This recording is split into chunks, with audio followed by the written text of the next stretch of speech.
কতদিন, কত বছর, আর 7 বছর হয়ে গেছে।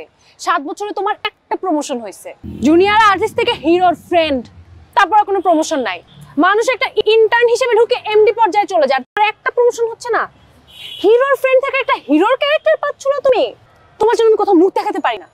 বন্ধু বান্ধব আত্মীয় স্বজন যেখানেই যাই, যেই দেখে তোমার কথা জিজ্ঞেস করে। আচ্ছা, এই যে জোভানের মতো ছেলেরা আজকাল হিরো হয়ে যায়, তুমি কি করতেছো? এইসব ছেলেরা আজকাল স্টার হয়ে যাচ্ছে, আর তোমার সব কোয়ালিটি থাকার পরও তুমি কি কানেকশন তৈরি করতে পারতেছো না? নাকি কি হচ্ছে না, তোমার কেমিস্ট্রি হচ্ছে না দর্শকদের সাথে? প্রবলেমটা কোথায়? আমি না বুঝতে পারতেছি না আমার মধ্যে প্রবলেমটা কি। আমি তো ভিডিও এডিটিং এর মাধ্যমে অ্যাক্টিং এতটা খারাপ করি না, তাহলে কেন আমার ভিডিওগুলো ভাইরাল হইতেছে না? তুমি কি জানো এই বালের ফুটকি মারা ভিডিও এডিটিং করতে করতে আমি রাত্রে ভালোভাবে ঘুমাইতে পারি না।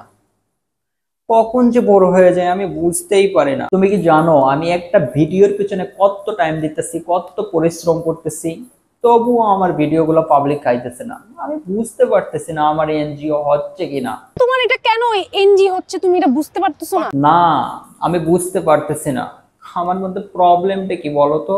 তুমি 7 বছর এটা খুঁজে বের করতে পারতেছো না? আয়নায় দাঁড়ালে বান্দর একসময় বুঝে যায় যে আমি বান্দর, আমি মানুষ না। আর তুমি সেখানে নিজের প্রবলেমটা বুঝতেছো না।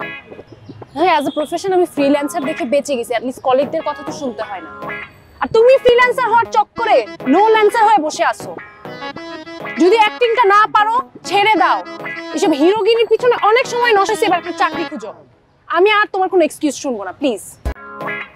আমার আর একটা বছর সময় দাও প্লিজ। আমি তোমার কথা দিতেছি, এই নূর ভাই পুটকি মারা ভিডিও এডিটিং বাদ দিয়ে দর্শকের সামনে নতুন কিছু নিয়ে আসবে এবার।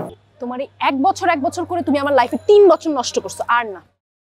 তুমি যতদিন একটা চাকরি না করছো, তোমার সাথে আমি কোনো কথা বলবো না। এই আমারে রাইখা যাইও না প্লিজ। আচ্ছা ঠিক আছে যাও, তোমারে দেখাই দিমু নেই। সবগুলো আপনাদের দোষ।